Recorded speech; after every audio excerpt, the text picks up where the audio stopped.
Paul, your choice of clothing today probably gives the viewers a hint of what we're going to be chatting about. Of course, the great Everton side of 1986-87, which is the subject of your book, The Forgotten Champions. Yes.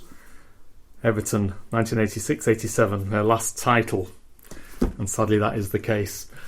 Before we touch on that, maybe we'll just talk a little bit about your background in terms of your interest in Everton and how you've got into documenting the history of the club. Yeah, so I went to my first Everton game in the 62-63 season. My dad took me to a game away at Blackburn Rovers. We went to that game top of the table. We lost to a last-minute goal at Blackburn and dropped down to second, and that was my first taste of life supporting Everton. And it tends to be quite a prescient taste of supporting Everton as well. So being a fan since then, supports the team through the good times and more recently through the bad times. And it was kind of a family tradition really. My father was a lifelong Evertonian, my granddad was a lifelong Evertonian, and my son is now a lifelong Evertonian. So it's good to keep that family tradition going. I think as well, it's something that does set Everton supporters apart from our counterparts across Stanley Park as well. The family tradition and keeping the loyalty to the club within the family group. In terms of football writing, I started getting into football writing about 2015, 2016. I've written articles for these Football Times. I've done an article about Dixie Dean that appeared in The Guardian as well. And I sometimes appear on the Blue Room podcast also. And I always had this idea that I wanted to write a book about Everton, but so many parts of Everton's history had been covered, and it just kept occurring to me that maybe that 86-87 team, I hope it's not the case, but it might be the last team to have won a league title at Goodison Park, and I couldn't get away from that thought. And the more we've been recently, the more I realised that situation is not going to change. So I wanted this book really just be a commemoration of what a fantastic team this was.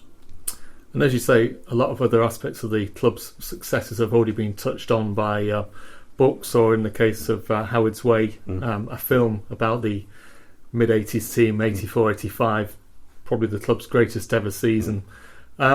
Is that part of the reason you've gone with that title, that the 86-87 team was the forgotten champions? Yeah, very much so. I mean, it's quite interesting you mentioned the Howard's Way film, because I love the film, but I just struggle with the fact that the 86-87 win was sort of like added on at the end. It didn't really get, in my view, sufficient recognition for what an outstanding achievement that had been. And obviously I'm not going to be here and argue about which is the best of the two teams. The 84-85 team was a fantastic team, and they'll probably still the standard by which any Everton team is going to be judged in the future. But the 86-87 team was a pretty good team as well.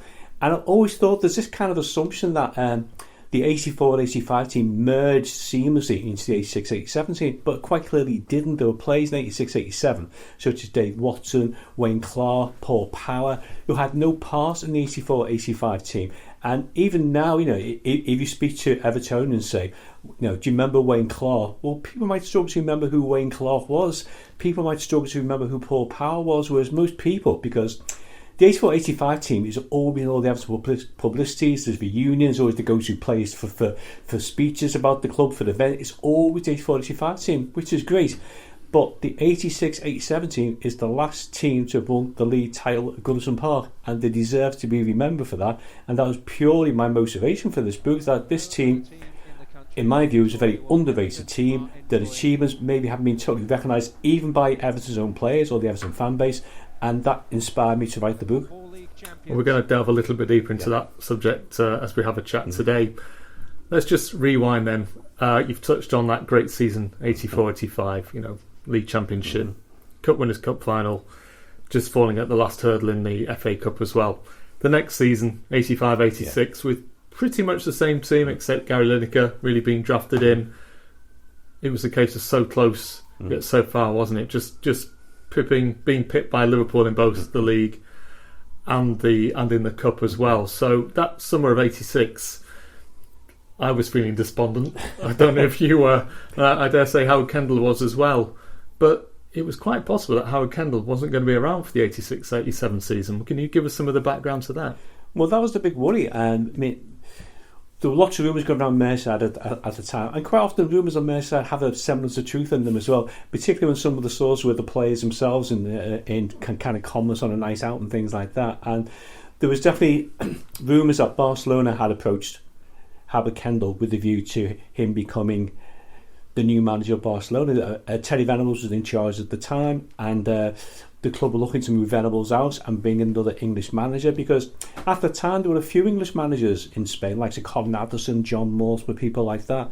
So they approached Kendall. He went out down to London to, I think it was the Carlos Hotel, met representatives there from Barcelona, and thought he'd actually signed the contract to become Barcelona boss. Now, Kendall's motivation for this was quite simple, really. Everton, through no fault of their own, have been banned from playing in Europe, and Kendall, having proved himself against the best English teams, was desperate to prove himself against the best in Europe, and having been denied the opportunity through Everton because of the ban, the European ban at the time, he kind of was obviously going to be interested in an approach from a European giant. And even in the 80s, though Barcelona aren't quite the power they later became, if Barcelona offered you a position, you were always going to be interested. So Howard Kendall, I kind of thought that at that stage, he'd signed the contract, deals had been agreed, and he thought everything was all set up for him to move to Barcelona. What he hadn't reckoned with was that Barcelona were in the habit of offering the same job to 4 people at the same time. So whilst he thought he'd signed the contract for Barcelona, other possible candidates had been interviewed as well. And all the while in the background, Barcelona were telling Terry Venables, actually Terry, you're going to stay, we don't want you to go. So whilst Kendall was waiting for the job offer to be confirmed to organise his move out to Barcelona, as the radio silence became longer and longer, he kind of starts to think, hang on, maybe I'm not going to be going to Barcelona after all. So in the end, he rang up Terry Venables and said, look, Terry, what's going on? I thought, you've recommended me for the post. What's happening? And Venables said, well, I'm sorry, but they've extended my contract for another 12 months. They're not going to want you now. And apparently, according to Colin Harvey, Kendall always kept that contract that he signed for Barcelona, his copy of it, as proof that he was offered the job as manager of Barcelona. But what that job offer did do was firmly cementing the idea of Howard Kendall that if another European opportunity came his way, he would be very, very interested in pursuing it. And that's something that transpired later on that we'll no doubt speak about. Obviously, Howard ended up staying on Merseyside, but one person leaving for Spain was Gary Lineker. He'd had that amazing season, even though we won nothing. Although he wasn't everybody's favourite because he replaced Andy Gray, but his goal record you can't argue with. But he had a great World Cup, and he did go to Barcelona, ironically enough. So with Howard staying, along with Colin Harvey and Mick Heaton, his assistants, what was the sort of task facing them in the summer as the Blues looked to get back to the summit of English football? Well, I think Howard Kendall took quite a realistic view of where Everton were as a team then, because he'd rightly judged that, hang on, we've lost the league by effectively losing 1 game in Oxford. We've lost an FA Cup final, which we led for 60 minutes of the game. So the team he had, even though Lineker had departed, was a pretty good team. They were runners-up in the league. They got the FA Cup final. If fate had turned a different way, that team would have won the double that season. Maybe should have won the double that season. I would still argue the 85-86 Everton team was better than the Liverpool equivalent that won the honours that year. So he made that. He understood that logically he had a good team, so he didn't need to go changing too much.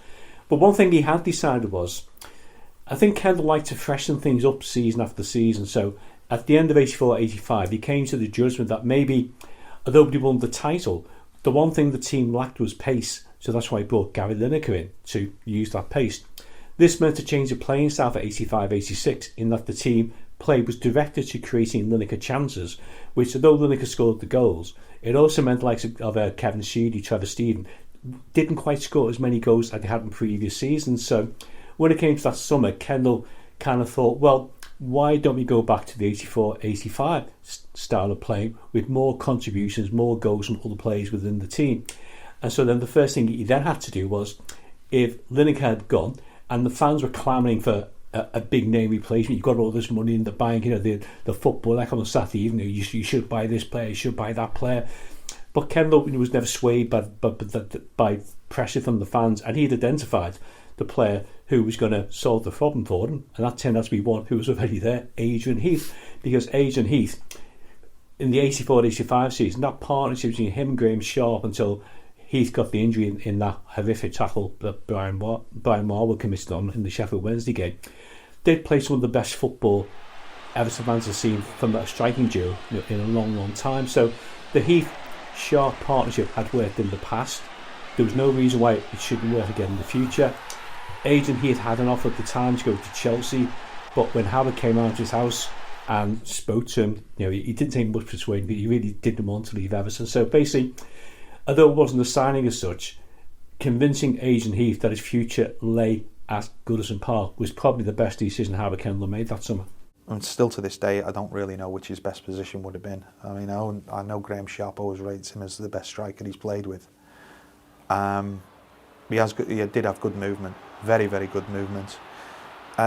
Typical of maybe foreign players, the way foreign players play. Always coming short to go long to come short. And he had that good movement, and he had a great understanding with Kev Sheedy.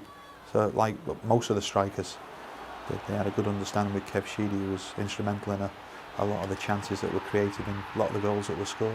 Even when Inchie wasn't playing, he was still a bubbly character, but he scored some vital goals for us, and when you've got that strength, even if it's coming off the bench, it's vital for the team, and he's certainly done his fair share that year. Because Adrian or Inchie, he'd been very much the super sub, hadn't he, the previous season? Yeah, because he couldn't find a way back into the team because Lineker was scoring goals, Graham Sharp was scoring goals, and also arguably because Everton's style maybe didn't quite suit Adrian's style of play. Because I was always remember speaking to Graham Sharp at Adrian, and he was saying he was almost like a continental forward in that defenders didn't quite know how to mark him because they thought he'd go one way but he'd go another. They thought he'd make one run but he didn't, he backtrack, go a different way. So he found his partnership with Heath was very productive because Heath's runs made space for Graham Sharp to get more goals. Now, an opportunity here, Sharp to Heath, he's got to wrap it up, and that is exactly what Adrian Heath has done. And who needs Gary Lineker when you've got a striker in form like Adrian Heath? The one big signing then that was made was actually at the back rather than up front, and that was bringing in a Scouser from Norwich. Yeah. So Dave Watson, I think at the time he was Everton's record signing, I believe, and the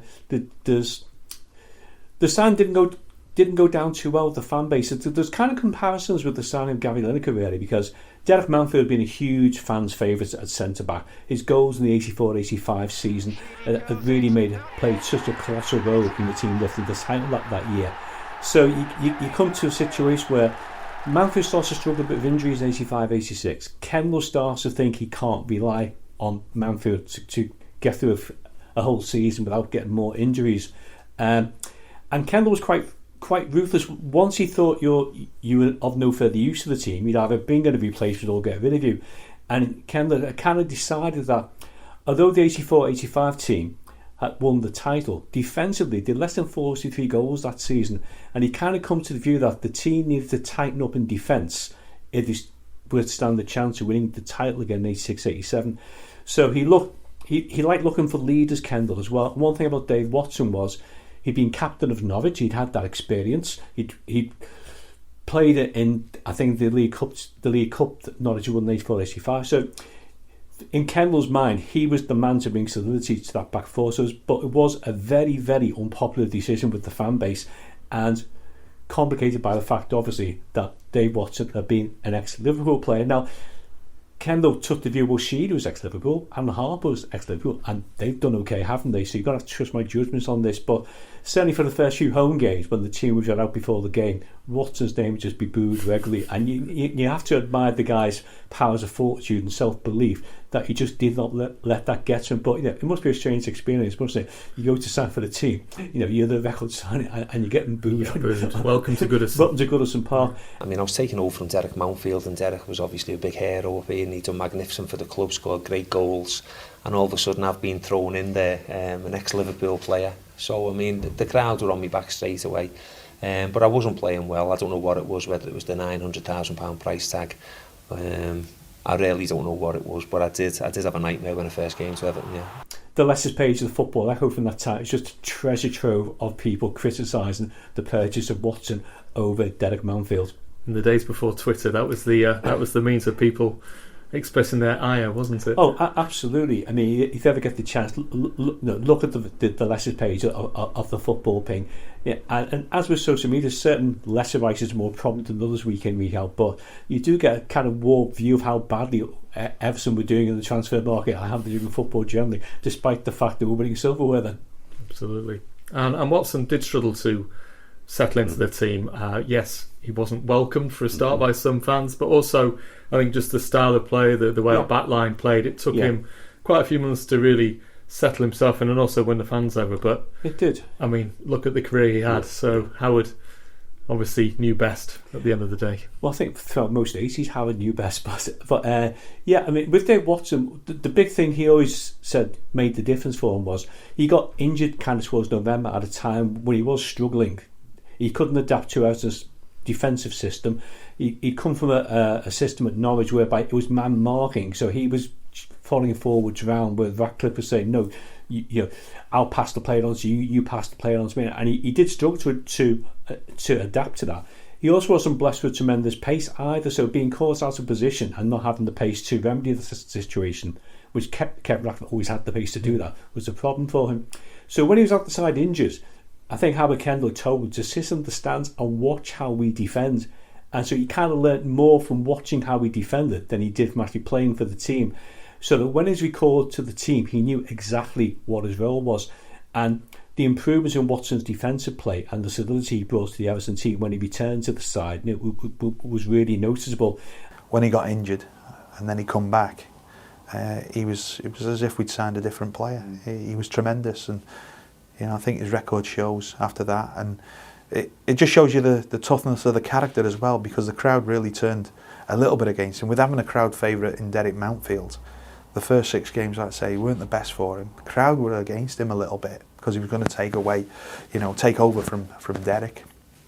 But he won them over, and I think that shows great character in the fella, the way he did it. Stevens to toss it in. That's a great header. Dave Watson, 9 minutes into the second half, puts it beyond any doubt at all. And one could only help but feel sorry for Derek Mountfield, who stood in ably during those 6-7 games, hadn't put a foot wrong, but once again Kendall was ruthless, and if he felt there was a better player in your position, then no matter how well you played as replacements, you weren't going to be starting next week. And of course he had a track record of that a couple of years earlier. I remember poor Kevin Richardson would be drafted in. I remember he scored a couple of goals against Southampton in that 84-85 season. Kevin Sheedy's fit the next game. What happens? Sheedy back in the side, Kevin out. Now, talking of Kevin, he was a very talented midfielder. I think he played in the first game of the season in an almost unrecognisable side. If you go through that team sheet, you've got people like Bobby Mims, Kevin Langley, a new signing we made, I think, from Wigan, and Kevin Richardson. But Kevin was then on his way. Looking back, that seems a strange decision, but I guess the player just wanted out at that point. I think so, yeah. I think Howard Kendall's probably reluctant to lose Richardson, because I think in the 86-87 season there was more of an emphasis on versatility in the team, that people could play in a number of different positions and cover for people who weren't playing week in, week out. And particularly given the injury crisis that faced Everton that season, that was quite an important factor in team selection. And Kevin Richardson, understandably, felt he could be playing week in, week out at probably any other team in the country apart from Everton. So when Watford expressed an interest in approaching him, and I think it was a phone call from Elton John from his hotel in Las Vegas that convinced Kevin Richardson this was the move for him to make, he told the club he wanted to go. And Kendall could have dug his heels in and said, no, you can't go. But I think he felt with the signing of Paul Power that maybe he had some options there that maybe the club could afford to let Kevin Richardson go. But I think what it did convince Howard Kendall was that at that time, if I'm selling Richardson, there's no way I can sell Alan Harper, because his contributions to the team are so invaluable, particularly given the number of positions he's going to be required to fill in that season. And this was very much a season for the squad, wasn't it? It was. Whereas 845, it was more or less the same, 11, 12, 13 players involved week on week. This season, Howard Kendall and his team had to improvise, didn't they? Yeah. So the start of the season, as I said, Neville Southall was injured, Bobby Mims was playing. I think we're also without the likes of Pat Van Den Houw, even Neil Poynton, Gary Stevens, Peter Reid. Paul Bracewell wouldn't take any part in the season. He was basically out for 2 seasons with ankle issues. So, this was makeshift, wasn't it? Yeah, we got up to a solid start. I think Adrian Heath scored in the Charity Shield, so that was a great way of sort of welcoming back Adrian as very much the first choice striker. Kevin Sheedy scored on the opening day of the season, so it was a solid start to the season. But when did you start to get the feeling that this team actually could challenge? Was it? I mean, for me, I remember beating United early in the season. What was it for you?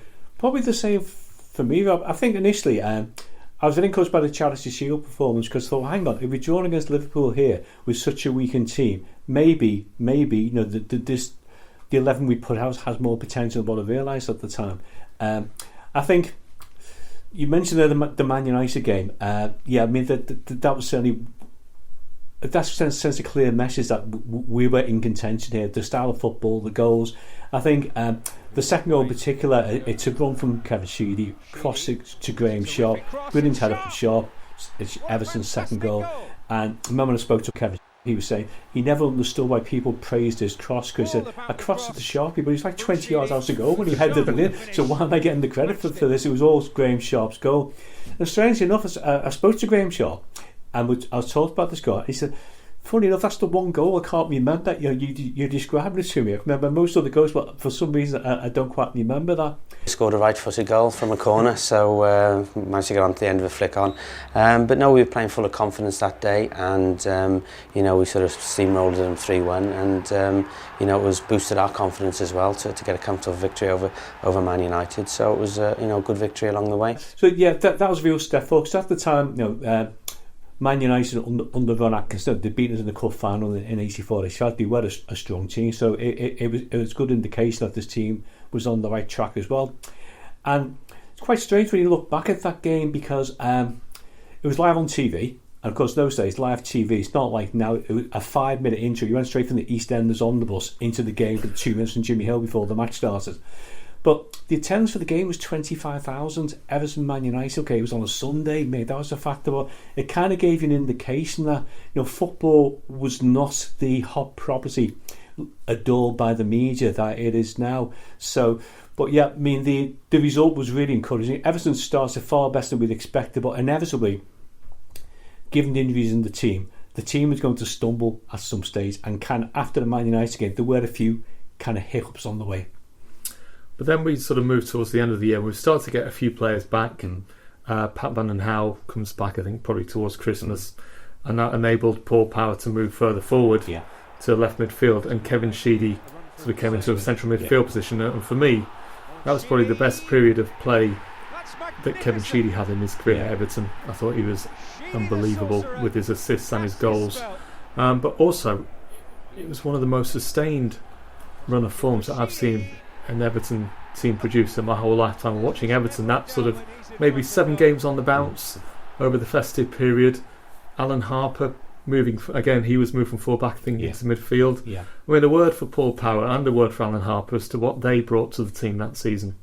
Well, Paul Power, once again, when Howard Kendall signed him, it was an underwhelming sign. The fan base couldn't quite see why now have we brought this guy. He's 32 years old, he's past this. I think even the Everton players themselves were a bit bewildered. I remember Kevin Ratcliffe thinking at the time, hang on, has he just come here for a final payday? What's in it for him? But Kendall was always adamant that he'd seen Power play and just thought he looked at the Man City team and thought, this guy, though he's 10 years older than most of the players, he's the fittest player on the park. And that was obviously in training that the Power had kept himself in really good condition as well. Also, Power had been captain of Man City, so he was another, brought leadership qualities in addition to his playing qualities. Sheedy. It's a good ball for Sharp. Now it's Paul Power up here, and Paul Power has scored on his return to Main Road. Well, delight for Kendall and Harvey on the bench. And Paul Power returns to the club he served so well with a goal. And for Paul Power, it just turned out to be the perfect move, because I think City were looking to try and cash in on him. And when he came to Everton to discuss the possibility of a transfer, he was due a testimonial and said, well, I don't really want to sign because I'll miss out on a testimonial from Man City. At which point Howard Kendall arrange an alternative testimonial for it if City wouldn't have it, to make sure he didn't miss out financially. So that almost kind of sealed the deal. And then when Paul Powell went for his medical, the club doctor's first question he asked him was, "Do you like a drink, Paul?" And he's thinking straight away, well, how do I answer this? He goes, well, yeah, I don't mind a few drinks. He's honest. So, great, you'll fit in well with this club. That's exactly what we need. I'm sure no club doctor would say that now to a potential signing. So straight away, he was fitting in that way. But also as well, Howard Kendall insisted when Powell first signed, we talk about team spirit, team bonding. Kendall was a master of this. So Hayes and Heath used to drive up with Neil Adams from Stoke for training at Goodison. So he asked Hayes needs to pick up Paul Powell in Manchester so the three could come across together. And Paul Powell used to recollect how Hayes would tell him what it was like to play for Everton, what you need to do to win the fans over. And apparently Hayes and his first bit of advice was, whatever you do, your first game, your first tackle, make sure you get the ball, take the player out and knock him over the touchline. So Powell remembered this advice. In the first home game, the ball came over, I won the tackle, I knocked the guy off his stride, he landed at the side of the pitch. Everyone behind us started cheering away, and I thought, okay, if I might just fit in here. And yet, Paul Powell's contribution to the side, it was just so totally unexpected. But as you say, he filled in the left back, he filled in the left side midfield, huge number of assists, scored a few goals last season. I think he scored 3 goals altogether, and he was the fittest player in training as well. He was just such a good role model. So the fans were being very sceptical about him when he was bought. By the end of the season, he was one of the fans' favourite players. He honestly said to me, you're probably going to be here as a squad player. I was quite happy to take that chance because I knew that it was an opportunity to play with some tremendous individual players. Now, I knew that there was a problem with Pat Van Den Hou's injury. So I thought, well, there's an opportunity for me to start. If I start and do well, it might be difficult for him to leave me out, and that was always the aim. Alan Harper, what an underrated player Alan Harper is. Almost like maybe call him the Didier Deschamps of Everton. That sounds going a bit too far, but he did everything. Whenever Kendall asked him to play, he'd fit in and give a seamless performance. Now, I would maintain 86-87 is the best season of Alan Harper's footballing career. He played 29 league games that season. He scored 3 goals, never scored another goal after that season. And his contribution, particularly in an away game at Chelsea, where he scored the vital second goal to get a 2-1 win, Kendall could just rely on him to play whatever he wanted him to play. And what's quite strange as well, what I spoke to Alan Harper, he's still unsure whether he was under contract to Everton or not that season, because he'd refused to sign a contract in the summer because he wasn't sure he'd get enough playing time. So he said every Monday he'd go into Kendall's office and he'd sign a weekly contract. He said the conversation was the same every Monday. I'd go in, Howard would say, "You going to sign a contract, Alan?" "No." "Okay, sign you weekly one." And he's still unsure at what stage that season he actually committed and put his pen to paper for the contract. So quite a bizarre background to Alan Harper, but someone else who maybe struggled to be appreciated by fans, but by the end of getting christened the Zico, which gives you an indication of how much he was raised by the supporter base. I always remember Harpo when I first came down and played against him in the Liverpool, Everton mini derbies, if you like, and never used to get a kick. He used to play, could I play right back or centre back at the time, and I thought then what a fantastic player, could read the game well. He was unfortunate in the first championship winning side that, him and Kevin Richardson were bit part players, but everybody knew when they were called upon, they would, week in, week out, they'd put in, fantastic performances for us. Harpo came in again, and as I said, he could play right back, left back, centre back, midfield. Whatever you wanted him to do, he would do a good job. Same as Kevin Richardson. Yeah, that goal against Chelsea, and I think he hit the bar in the game. He did, as well. and apparently in the game on the highlights you can see when he hit the bar, the stain of the ball on the bar is still there during the game as well. A couple of sort of stalwarts of the team, Kevin Ratcliffe and Trevor Stephen. I think they played pretty much every game. Yeah. Maybe a little bit overlooked, but although it was make do and mend for a lot of the season, there were these few players who were there week in, week out. A word for them, and in particular Trevor, who I think was one of the best players I've seen. Yeah, I think most Everton fans who saw that team in the 80s are just still enthralled by the performance of Trevor Steven. I remember Paul Powers saying to me he thinks Trevor Steven's the best footballer he ever played with, and given Paul Powers' career in football, that's some confidence as well. I mean, Steven had everything. He had pace. He could dribble, he could cross the ball, he could score.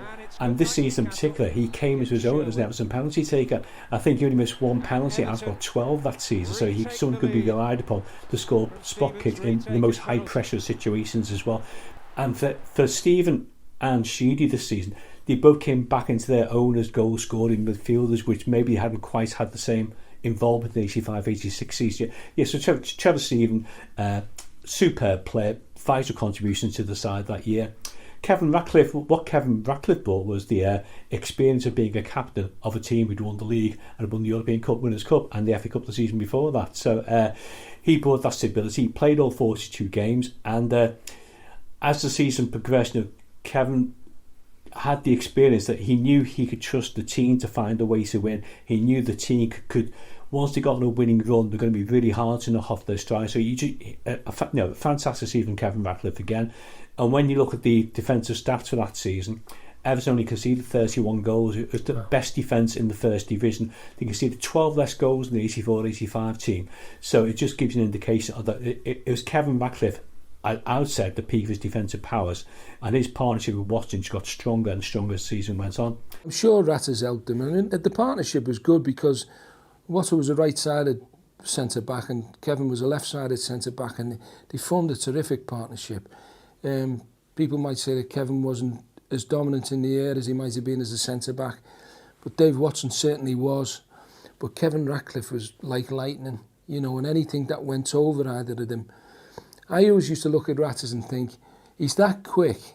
If something went in behind him and people say, get back as quick as you can, knock it back to the keeper. He used to get there that quick, he could turn around and play forward, and he was really, he was brilliant. He'd have been great for Dave Watson, he'd have helped him no end, and to be fair, they were a great partnership.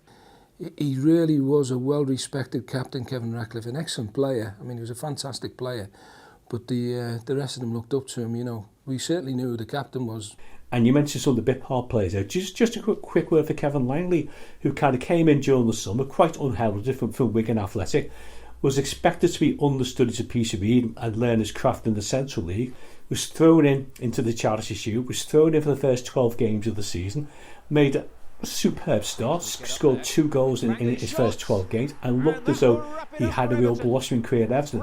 And then somehow he just seemed to lose a bit of form, lose a bit of confidence. Kendall took him out of the team, and he never featured for Everton again.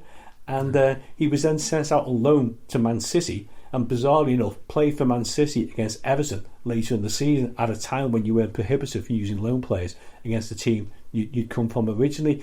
And I think Kevin Ratcliffe always said about Kevin Langley that he was a good player, but he lacked confidence, and once he got dropped from the team, he never quite got his confidence back. And maybe with a more nurturing, caring approach, he could have been brought back up to the level to get back into the first team. But yeah, he ended up going back to Wigan Athletic, having a long, successful career at Wigan Athletic. But he was a great example of someone Kendall needed for a certain number of games. He came in, did the role, but once better players were available, he could get back in the team.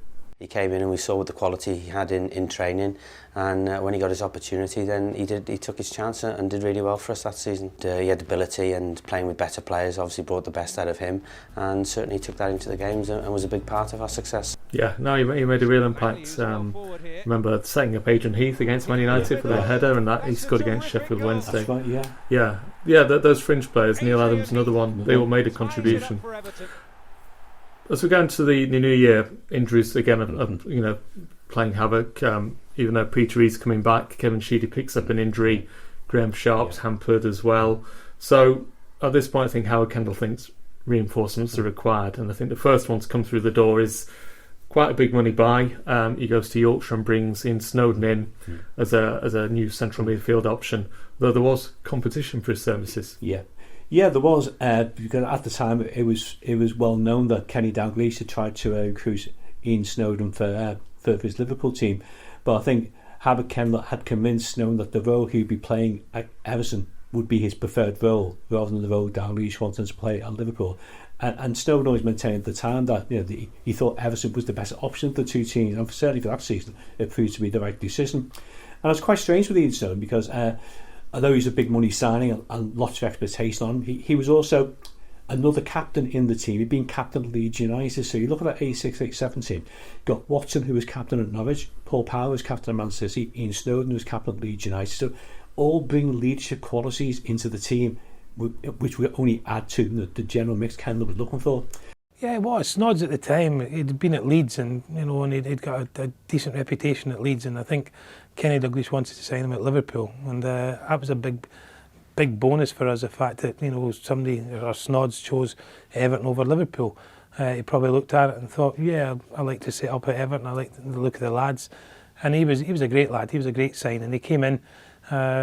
We used to rib him at times, he didn't score enough goals, he was a midfield player, he used to get himself in great positions, very quick, all the attributes you want, quick, could tackle, decent in the air, moved back as his career came to an end. He played sweeper for me at Oldham. He was a fantastic player, one of the lads, but interestingly enough, when he first came to the club, he still commuted to back and forth from Doncaster, and so it wasn't doing him any good, and I think his form suffered early on, but we had a head-to-head one day, and I said to him that he's probably better off moving over here. The travelling wasn't doing him any good, but he was a fantastic player, fantastic competitor. Just unfortunately that when he was breaking into the England squad that he got the injuries which curtailed him. So Ian Snowden, comes with high expectations. Fair to say, he didn't deliver his fair few games. Very aggressive, ended up getting sent off the game against Coventry, picking up a 3-match ban, which didn't go down too well with the squad. And the rumour at the training ground was at the time that his performance has been so underwhelming that the club has started to think Kendall had signed the wrong Snowden. He should have booked Glyn Snowden, his brother from Sheffield Wednesday, and instead they made a mistake there. Apparently Graham Sharp went up to Ian Snowden one time and said, your problem is you're still living in Yorkshire, you need to get over here and be part of the team because you're not part of the team. And Snowden kind of took that advice on board and moved across, and then whether it's coincidental or not, his performance has started to improve. But what Snowden brought to the team then was a drive and aggression in the midfield that maybe been lacking a little bit. He'd made piercing runs from the back to the front. He'd always been out left for the balls from midfield. I remember Paul Power saying, I knew if I hit the ball long, I could ride Ian Snowden to run and chase down after. So he got better and better as the season progressed. The one thing that was lacking in his locker really was goal scoring, wasn't it? Yeah, I think he scored the one that season. I saw him score the goal at Valley Parade in the Cup.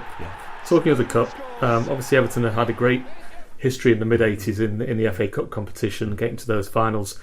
But this particular season we went down to Plough Lane, and with a brill-creamed Peter Reid in the side, being caught on the live TV cameras. But we sort of felt, after taking the lead, it all fell apart there, didn't it?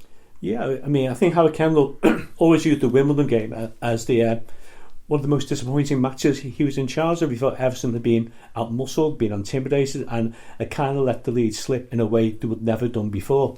Whether it was all down to Peter Reid's hairstyle is debatable, but I think there were some quite unique circumstances about that game as well, because it kind of broken about 2 weeks beforehand the news that Ron Knowles wanted to merge Crystal Palace and Wimbledon into one team. So suddenly the Wimbledon fan base, who hadn't been particularly vociferous or anything, were all up in arms about this decision. So this was the first home game since that amalgamation had been suggested. So the atmosphere was intense. 10 years ago, they were a Southern League team, and today they meet Everton more or less as equals as the glamour of the FA Cup comes to this corner of southwest London. And although this week's backcloth of rumour and speculation about ground sharing and amalgamation may indeed lead to a move from Plough Lane, you can never take away from Wimbledon one of the most unlikely achievements in the history of the game. So it was far more intimidating atmosphere than Everton would have anticipated it being. Either way, it was a totally calamitous performance. I think at the end of the game, there were fans berating the players, getting off the team coach. And I think Howard Kendall was quite happy to let the fans vent their feelings, let the players know how they let the team down, how they not reach the standards he was expecting. With Gage, and Wimbledon have equalised. Up goes the kick from Dave Besant, and down it comes on Fairweather's head, and Sayer is in here. It's Sayer, good stop, Fashanu for Wimbledon. It's a goal. They're in front. John Fashanu scores, and Everton look at each other and look anything but the First Division leaders when that happened. At that moment, it seemed as though Everton's season might have come to an end, because we're out of the FA Cup. We seemed to be behind Liverpool in the First Division, and they were on a really good run of form. So it was quite a difficult time for Kendall in terms of how does he rebuild this, how does he get the team back on board. I mentioned before about Kendall and team building, team bonding. One of his big strengths was the team would have this regular Chinese meal in Mr. Lowe's in Southport, where the drinks would flow, but words were exchanged, fingers were pointed, and issues were cleared up between the players. And he said, Paul Power mentioned that when he played for Man City, if they'd been beaten, then he'd expect to be dragged into training the next day. So he was on the coach foot expecting Kendall to order them into training the next day. They said, Howard Kendall says, right, tomorrow off, Monday night, everyone at Mr. Lau's Chinese restaurant. If you're not there, I'm finding you a week's wages. And Power's like, hey, what's going on here? So they had this meeting at Mr. Lau's, the drinks flow, and the clear message from Howard Kendall was, look, we can still win this league. We're still good enough to win this league. You're good enough to win this league, And the players quite open what need to change, what they could contribute. But by the end of it, the players weren't, although despondent by the FA Cup defeat at Wimbledon, they came out boosted thinking, you know what, you're right, boss, we can still win this league. Let's go out there and do it for the boss. And Kendall had highlighted, look, Christmas and Easter are always the two key periods. If we can put a run of form together around Easter time, we will win the league. And that was the message that was drummed into the team. Now, in that game at Wimbledon, I think Paul Wilkerson played. I think he scored even, maybe. But with Graham Sharp, who was such an important part of the team, that partnership with Adrian Heath, but just generally being able to hold up the ball, distribute as well as score. But with him being injured, I think, again, Howard Kendall realised it was time that reinforcements were needed. And so he made his move, but not maybe the most obvious of transfer targets, but he went to the Midlands and purchased Wayne Clark, actually as part of a double deal with Stuart Storer, but Clark was the man he wanted. Probably surprised a few people. I remember seeing Clark play for Wolves at Goodison. Obviously the younger brother of the much more famous Alan. Not the easiest player to watch on the eye, but Wayne just had a knack for goals, didn't he? And what impact for you did he make on the team when he came in? Well, I think there's a case for saying that the signing of Wayne Clark actually turned the title race in Everton's favour. You're right, I mean, at the time, I think fans were looking maybe Lee Chapman or Alan Smith or Kevin Drinkle from Norwich City should be the players Everton are going for, all the first division players at the time. Wayne Clark was a second division player. It's probably fair to say he never quite fulfilled his potential. He had a bit of reputation of being a bit arrogant, being a bit aloof. I remember Kevin Ratcliffe saying he played against him in a schoolboy international for Wales against England, but he'd been very impressed with Clark as a forward. So when he signed, he was a second division player coming to Everton. People were kind of saying, well, what's the point? What's he going to bring to the team? Now, apparently on his first training session, at the end, Peter Reid went up and said, "Tell you what, mate, you don't look out of place here." They were that impressed with his contribution in training. And I remember Kevin Ratcliffe saying to me that in training sessions there were two players Neville Southall hated facing. One was Kevin Sheedy, the other was Wayne Clark, because he said, I could never tell which way Wayne Clark was going to hit the ball. I had no idea where he was going to put it. And so you think for Neville Southall to say that about forward, that kind of gives an indication of what he could bring to the team. No, Wayne Clark had always scored goals wherever he'd been, and Howard was a gambler with players, and he looked long and deep at certain situations and thought, like, I'll take a chance on him, and it wasn't always massive money. Howard would take a chance with somebody who didn't cost so much, and Clarkey come in, and to be fair, he did all right at Everton. To me, the moment that Everton's season's turned is Wayne Clark plays a big part of it. It's a crucial weekend. We're behind Liverpool on the table. On this particular Saturday, we've got a really tough fixture away at Arsenal, who at one stage were our rivals for the title, have fallen away a little bit, but still a good team. And then Liverpool playing at home against Wimbledon, which looks a banker home win for Liverpool. If you see the goal, it's 0-0. Ball comes to Wayne Clark on the halfway line after Paul clears from John Luke. He looks up and chips this sumptuous shot that loops into the a golf shot, isn't it? Like a wedge. It's absolutely superb. It just drifts in, and you can just see it going slowly and slowly into net. I would argue to this day that's the best debut goal I've ever seen an Everton player score. It was absolutely superb. But what it did was, at a time when Everton's away form wasn't the best, he'd lost a few away games on the bounce. Suddenly they were one up at Arsenal. They held on to win the game 1-0, and then two bits of news filtered through. One, that Wimbledon had won 2-1 at Liverpool, but two, that Mark Lawrenson had been carried off with the season-ending injury. And so for the first time that season, Liverpool were having to deal with an injury crisis which we'd spent all season dealing with. So the question was, were they going to be as good as what Howard was in resolving that issue? And as it turned out, they weren't. But Wayne Clark's contribution then for that goal, absolutely superb. And for me, that's the weekend when Everton fans suddenly start to believe again. And we did have some important victories that followed. I think shortly after that, I think we had the victory at Stamford Bridge when Anna Harper scored that we touched on. We had a great 4-0, I think it was, victory over West Ham. Yep. And Peter Reid was coming back into form because he'd come back into the team after injury, but it took a while for him to get going. In fact, I think Kendall had threatened to drop him if he didn't book his ideas up. And suddenly, I think Reedy scored with a left-footed curler in that game. So suddenly, as you say, the momentum had swung back in our favour, hadn't it? Kevin Sheedy had come back from injury and scored an absolute worldie at Villa Park. So it looked all set that I think we're going to Anfield, and we could have been almost wrapping up the title there, but it wasn't quite to be, was it? No, I mean, that would be the absolute perfect dream scenario, wouldn't it? Because at a time when we were winning games, Liverpool was stumbling, and it also helped as well that at that time Liverpool had this thing that whenever Ian Rush scored, Liverpool never lost a game. Now, he'd scored in the League Cup final against Arsenal to put them 1-0 up, but Arsenal came back to win 2-1, so suddenly that spell was broken. Then Liverpool had a little spell where Rush was scoring, but Liverpool weren't winning, so that had taken a bit of the edge off their kind of impetus towards the title. The Anfield derby, I mean, you look how football's covered now. So there it is. Everton got the chance of going back to their old ground and winning the league title and taking it away from the team who beat them the previous season. It's the game of the season in England, the absolute game of the season.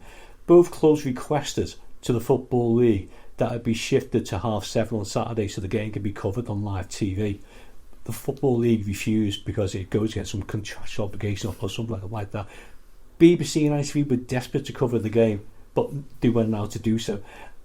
So basically, you had the situation whereby the only way you could see that game was if you lived in the Republic of Ireland, because it was transmitted live on RT at the time.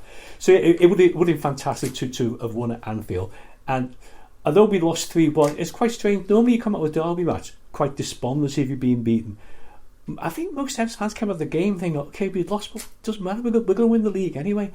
And even so, from the derby, there was one moment that all Everton fans there who would cherish was free kick from Kevin Sheedy in the Kop end. Fantastic free kick, and as part of his celebrations, he runs over the Kop and gives them the V-signs. Absolutely brilliant. So, a moment of treasure. We lost the game, but it just delayed the inevitable. We were going to win the league. What will happen this time? Sheedy takes and scores! Hooper couldn't come up with the answer again. Kevin Sheedy. Hooper is left to reflect. There's delight from those wearing blue. After 16 minutes, it's 1-1. One from the extensive catalogue of great Sheedy strikes. It would have been superb to win the derby. In the end, it didn't matter. We played Liverpool 6 times this season. We didn't win one of them, but in the end, it didn't matter. And I think Kevin got into trouble for that sign, but I think in mitigation he said he was just waving to the crowd. Yeah, I think he was waving to the crowd and was giving an indication of what the score was. And I think Colin Harvey, who accompanied Sheedy to that hearing about it, was amazed that he managed to get away with it. It was also, I think, one of the early examples of trial by TV, because none of the press reports had picked up on it, but because it was on the highlights package, it'd been picked up upon, and suddenly people complained, and suddenly the FA felt obliged to take action. I think Sheedy said at the time when he went into the FA committee, he looked at the age of the people on the panel. I think one was 84, one was 84. I can tell these guys, they're not going to know the difference. So yeah, he got away with it. People ask me what's your favourite free kick, and I have to say there was one against Ipswich, but certainly that one for power, and it was unsavable as soon as it left my foot, and as soon as I hit it I knew it was in. So I managed to run to the cop end and give a gesture to the cop, and got hauled before the FA over it, and managed to talk my way out of it. So it was a double whammy really for me. It was nice to obviously score on the cop end, but also make a gesture and get away with it. As you say, though, we kind of knew we were still going to get over the line. Yeah. I think we had a draw with Manchester City right, with yeah, Kevin yeah, Langley yeah. in the team, as you said. But then we went down, again, we're around Easter when things are often decided, and we went down to Carrow Road. And Pat van den Hauw, not known for his scoring ability, swept the ball into the roof of the net, didn't he, early on, and job done. Were you there, or how were you following those celebrations? I was there. Went down with some friends I worked with. The road all the way down to Norwich was streams of Evertonians. Lots of Evertonians have stayed in Great Yarmouth for the weekend as well, because it was a bank holiday weekend. It was on a Monday afternoon, and strangely enough, we'd won the league in 84-85 on a bank holiday Monday. So bank holiday May Day Monday been quite lucky in Everton's history. But yeah, I think it was also a very tough fixture as well, because there'd been a bit of an edge to it, because in 84-85, Norwich had been relegated, and they blamed Everton because we fielded a weakened team against Coventry that kept Coventry up and sent Norwich City down.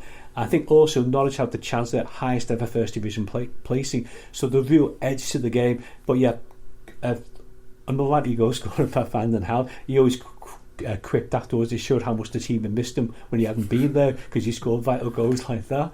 But after Saturday's scoreless draw, the tension was high. Norwich, though, diffused it by handing Everton the lead within a minute. It was Van den Hauw's first of the season. It'll go down as the one which won the title. For as the match wore on, Norwich came on strongly, and a nervous Everton simply protected their slender lead. Howard Kendall's half-time team talk was no doubt about defending in numbers. It worked most of the time. The occasional panic, though, did nothing to calm the fans down. The manager, meanwhile, was on the edge of his seat. At the end, the man who saw Liverpool snatch both the league and cup from him last season looked more than relieved as his team ran for cover. So tough game, but we rode out well. Yeah, I mean, the journey down there was fantastic, and same coming back. Man, most of us were getting back home 2-3 in the morning, work the next day, but you just didn't care. It'd just been a fantastic day out all round. All the Everton players from that time would tell you about the coach journey back, with Terry Danicott organising the karaoke and things like this. Apparently when the team, Ian Snowden fell asleep on the coach, so when he was asleep the players cut his suit to ribbons, so when he got off the coach to go and get picked up by his wife, all his clothes fell off. They had some explaining to do. But yeah, it was that just, didn't happen to you? It didn't happen to me, no. Fortunately I was driving, so it wouldn't too much of us to do that. I remember the clips from it and Howard falling off his seat in the dugout, which is always good memories. But certainly now it's the journey back from Norwich was great. I mean, it's like everything that you want, and you've won the championship again. To win it the first time was great. It's a new experience, but to actually the way it happened with the amount of players that we used, it was really a squad victory over this, for winning the championship. So it was great memories. That journey back, and obviously long into the night. And if you can't enjoy yourself after winning the championship, then it's a sad state of affairs. I know we're all different. Some enjoy it in a different way. But it was a sing-song and a few jokes and a few stories and that, And Norwich in those days was a heck of a journey, like 5 hours, whatever. I think the journey ended about 8 hours or something. We took our time, came back, maybe stopped off a few times at local hostelries and enjoyed the atmosphere there, but a fantastic trip back. It wasn't far enough, to be honest with you, and the coach went too fast for most of us. He kept telling the driver to slow down and and take the sights in and that. We didn't want to get back too early because it was such a lovely journey back, and there's a lot of entertainment going on. It was great because he sort of got on the mic and introduced everybody and asking people to come up, but he was calling it champion radio, and it was so funny. And I think them things live with you more than things that happened in the match. you remember them type of things, travelling home on the bus, than you do actually, you know, playing the game. I always remember the trip home was absolutely magnificent. You know, that he was singing and Terry Darracott on the microphone. Great memories of the trip home. Paul Power sang the Music Man, and he was great at that. And he could play the part while he was singing that, you know, and the lads liked it. He got a bit of stick for that, but I mean, the lads liked it. Best coach journey I've ever had. I tell you what, Terry Darracott was an absolute star on that coach all the way home. He made everybody get up and do a turn on the mic, like. But the atmosphere was brilliant, but by the time we got back to Belfield, you knew you'd been on a trip, you know. And I think as well, the Norwich police have been quite unprepared for how Everton was going to celebrate, because the police told the Everton team under no circumstance can you come back out on the pitch at the end of the match. We want to clear the ground out, because no Everton was going anywhere. They weren't going to go out until the team came out, so they all stood on the pitch. They all kept chatting. So in the end, the police said, "Like, you better go and see the fans." And it's quite very popular that they should do so. And it was just the culmination of, you know, a marvellous season of Kendall demonstrating his ability as a manager to react and change things from game to game, to change the selections, to being fringe players, and yet still keep the team level of performance at a consistently high level. That meant at the end of 86-87, A, they won the title, B, as I said before, the best defence in the first division. But see, we won the title by 9 points. We'd actually walked the title with at least 2 games to spare. And that was such a fantastic achievement, in my opinion. It was, and as you say, there were games in hand, so we had the opportunity to be awarded, given the trophy at Goodison Park. Yeah. Quite a feisty encounter with Luton Town, in fact. Yeah, well, there was a lot of animosity between Everton and Luton Town in the 80s. There's 2 different versions of how this came about. One is, some people allege to Steve Foster for one game when Everton had a mascot who was disabled and the club wants him to go to the Gladys end for the kicker. The Foster insisted to take the Luton Town team down that end, and that really riled the players. They thought there was no need for that. Then the 84-85 semi-final, Luton manager admits to this day that the free kick that led to Everton's equaliser should never be the free kick and prevented them from going to Wembley because of the last minute equaliser. So there was that as well. There's the issue of the plastic pitch. Everton hated playing on the plastic pitch. There's the issue of the way Luton Town treated away fans, and after league games, away fans were not allowed in Luton Town to watch games. So there's all that kind of friction as well. There were certainly some characters now, Luton Town team. You had like of Nick Harford up front. You had Peter Nicholas in midfield. So yeah, there was a bit of Les Seeley they go. Les Seeley, who's actually, who had the short fuse. Let's put it that way.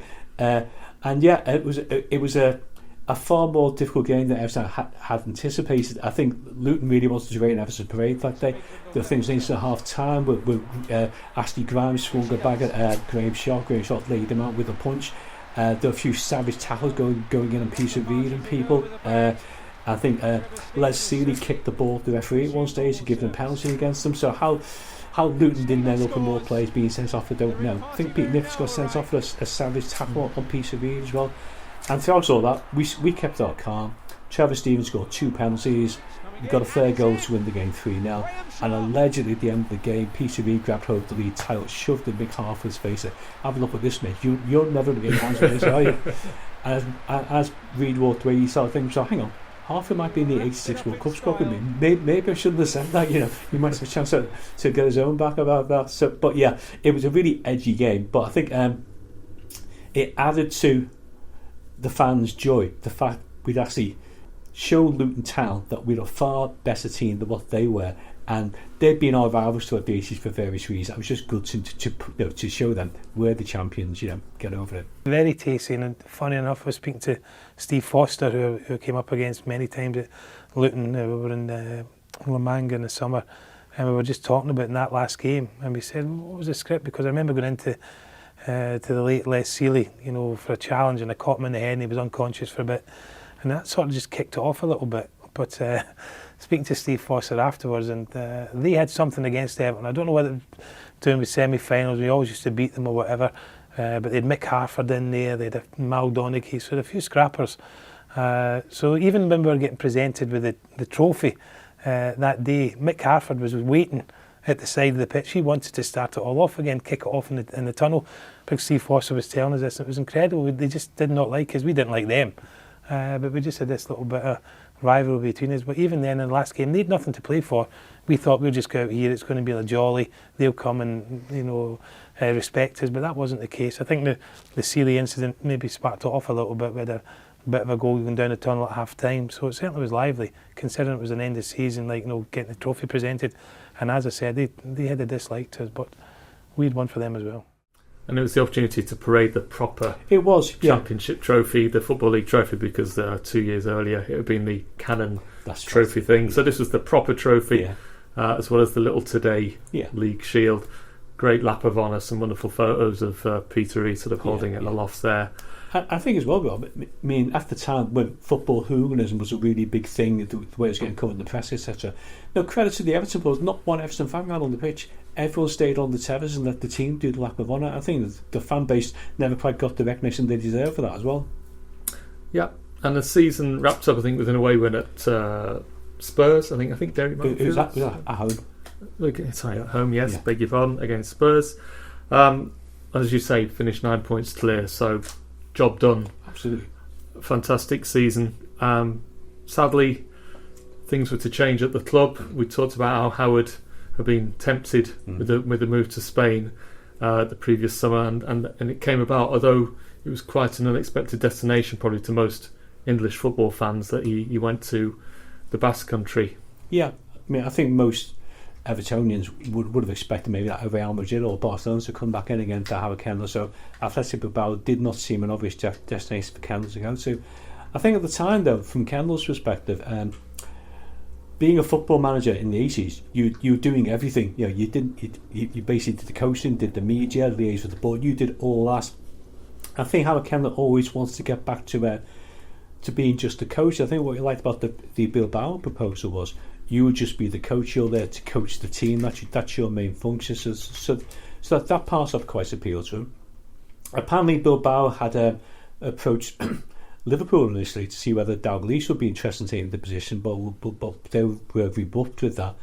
But then one Liverpool directors cheekily suggested, well, there's a guy across the road, you might be a certain Howard Kendall. So then the approaches came that way by a third party to Howard Kendall. It was all kind of done in secrecy, flights out to Madrid to meet up with the Bilbao staff. But I think Kendall was quite liked the Bilbao setup. I think in particular he liked the idea of only playing Basque players. I think he saw that as a real plus, as a real positive. And as I mentioned previously, I think Kendall was desperate to sample life in European competition, because I think at the end of the 86-87 season there was still a possibility that the European ban might have been rescinded, but it wasn't. It was continuing for another season. I think that really rattled Kendall, that you kind of thought, right, if we don't take this offer now, and he's only like 41 at the time, when am I going to get the chance to manage the European competition? And although Bilbao weren't a particularly strong team in Spain at that time, I think they'd been in the relegation playoffs but managed to stay up. In Kendall's first season, he got them into the UEFA Cup, I think. So, from his point of view, it turned out to be a good move to give them the experience of European competition as well. I've got a gripe with you, by the way. I signed 6 months later. You left to go to Bilbao. Was it because you were under pressure because of my performances, or 6 months later? Yeah, you went 6 months later. Did you only enjoy me for 6 months? Well, I'm not saying I enjoyed you, to be right. quite honest, but why Bilbao? I'm there. I'm thinking I've signed for Everton Football Club, one of the best managers. You convinced me to sign for this great club, and then all of a sudden. You don't regret it, do you? You don't regret it, do you? Oh, I don't regret it one little bit. Well, that's fair enough. I'm very grateful. No, what I'm saying why is, Bilbao? Why did? Why Gary Stevens to Rangers? Why Trevor Stevens to Rangers? I mean, I just really enjoyed the European campaign, and then we got banned. For 5 years, and I thought, no, and they sold it to me, to be honest. I mean, it's still a fantastic club at the moment, even though that there's only Basque players play for them. Right. But there's only 3 clubs not been relegated in Spain, ever, and that's Real Madrid, Barcelona, and Bilbao. Did you enjoy it? Spanish were good, was it? Yeah. Obviously not. No. That was on the last day I was there, that. I think it came as a shock because the Bilbao had never kind of really been mentioned on the radar. And I think Ken Rodgers from the Heritage Society always remembers that a friend in Spain had rung him up to say, they're saying in our papers here that Howard Kendall's taking the Athletic Bilbao job. And then Ken rings Everton for his contact for confirmation. He said, when there's no reply to it, there's definitely something in this here, you know. And I think in one of the Spanish, I think it was in El País at the time, in about the fourth, in the back sports page, it's about one column about Jose Iribar leaving and Butler to be replaced by Howard Kendall. It didn't get that much coverage in the Spanish press, but this friend, Ken Rodgers, had spotted it. And it was right. And it was 100% right, yeah. Well, it was one of those, quiet days in the Echo. We didn't have many of them, but it was a quiet day. And I well remember my phone ringing. I was a friend of mine, big Everton fan, big hero. Colin Harvey was his hero. He rang me and he said, "Have you heard the news about Howard Kendall?" And I said, "What news would that be?" And he said, "Well, I've just been down to the local paper shop in Barcelona, got the paper. On the sports pages, there's one paragraph suggesting that Howard Kendall is going to Athletic Bilbao." And it was a sort of massive shock because, Howard was, we all thought he might be going to Barcelona. So I rang up my great contact at Goodison, Jim Greenwood, the club's chief executive. And I had a way of finding things out from Jim without actually saying it. So I said, "Jim, I'm going to ask you something now. But if you don't say anything, you don't have to say any more. I'll know what the answer is." So I said to him, "Is Howard Kendall going to Athletic Bilbao?" Total silence on the end of the phone. And I said, "Thanks very much, Jim." And of course, from that moment, all hell broke loose as we were writing the Howard Kendall story for the inside page of the Echo. And of course, back page exclusive, Howard Kendall for Spain. And obviously Everton decided to go with the sort of boot room model that had served Liverpool so well and promoted from within. Colin Harvey became manager. But not many other great... Mick Heaton, who sometimes, I know you touch on him in your book, sometimes overlooked figure in the setup at Everton. He moved on. Not many other changes in terms of personnel. For me, that team was getting long in the tooth, probably needed further freshening. For you, was this when the sort of rot set in for Everton? Yeah, I always look back at that summer of 86-87 as a real missed opportunity for Everton, because I think what Howard Kendall had always done was every summer he'd bring somebody in just to shake the team up, to stop any complacency. So Gray has a great season, but brings Lineker in at the end of 84-85, brings Watts in 85-86. So he'd always shake things up. So I remember Colin Harvey saying, "John, so we don't need to buy anybody," and I thought that's a really poor decision, that, because of course we need to buy somebody. The team was all getting, the average age was still about 24-25, but certain players like Peter Reid were getting that little bit older. I think Peter Reid mentioned in his book, even he knew at that time the club needed to bring some new blood in as well to boost the squad. Paul Power was 33, so he was never going to have another season like the one he just had at Everton. So yeah, reinforcers were definitely needed. And if you're going to buy a player, I think Peter Beers has been touted by lots of Everton fans. You're the champions of England, so come and join us. Come and join the best team in the country. And now's the time to make the move in the market. And then in the end, I think Colin Harvey's first signing ended up being Ian Wilson from Leicester City. And in terms of the quality of play we've been used to, that was a real shock to the city. He's good enough for Everton. He's our big signing this summer. So that was a big worry. I think secondly, although it wasn't quite as obvious at the time, was we lost Kendall as a manager. By promoting Harvey to be Everton manager, I don't think Harvey ever saw himself as being a manager, but it was kind of a position he couldn't refuse. We lost Harvey, the coach. Mick Heaton had left as well. So you come to 87, 88. Effectively, the whole Everton coaching team is gone. Kendall's gone. Harvey's now the manager. He's not coaching anymore. Mick Heaton's gone. And we bring in, I think, Mick Lyon as coach, Terry Dallicos as coach. Now, for most Evertonians of a certain age, Terry Dallicos is probably not the one guy you want coaching the team in terms of what he's got to bring football ability-wise to the club. So they appear to be quite strange appointments. So it just seemed that then we'd lost a manager, we'd lost the coach with Howard being supposed to be a manager, and we didn't sign anybody. And then although we'd won the first 2 or 3 games, Liverpool I'd bought well during the summer, and they bought John Barnes as well. We hadn't bought anyone of similar stature, so straight away you kind of knew this was going to be a struggle. And I remember we got to about December that season, and we did okay in the cup, so we got to semi-final of the League Cup, but we were never in contention for the league. And I think there was one game where we won away 4-0 at Southampton, which moved us about 6th in the table. And Graham Sharp saying in the back of the echo, we're still in contention for the league. We haven't given. No, Graham, we're not going to win the league. The team's we're just not good enough. And I think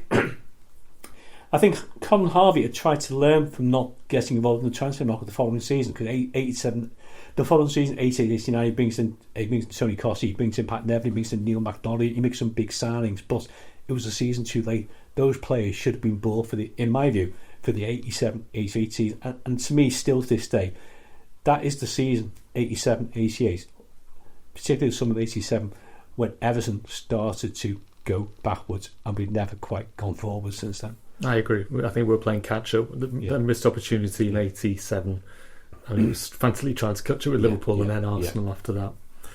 So we're nearly 40 years on now. What are we, about 38 years on now from this last league championship won by Everton? Obviously, we've had a good long chat about it, but there's so much more in your book, The Forgotten Champions. I really enjoyed reading it. Thank you. Obviously, people can get it from all the usual bookstores, online. It's on Amazon everywhere. Pitch Publishing was the publisher. I know the title is The Forgotten Champions. Are they forgotten? Are they overlooked?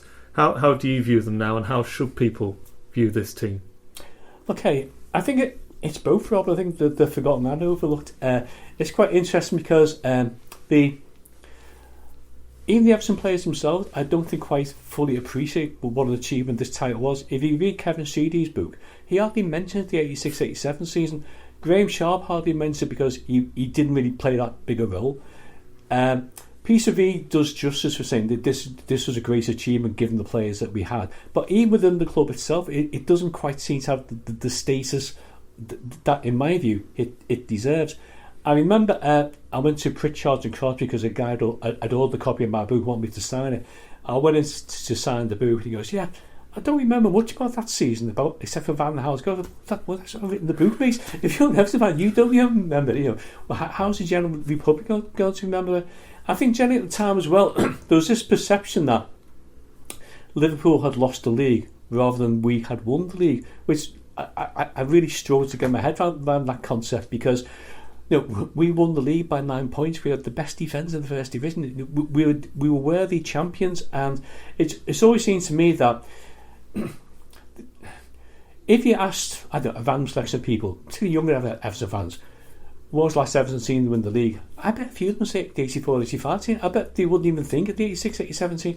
So I always felt that this team needs some recognition for what they did, because you can argue the relative merits which is better, 84-85, 86-87, and they've all got different merits. I wouldn't particularly insist this team was better than the 84-85 team, but this team, what they did with resources they had, and don't forget as well, we started that season at possibly one of the worst times to be an Everton fan, when your biggest rivals have just stolen the league and the FA Cup from you. That summer was horrendous, trying to get through that summer.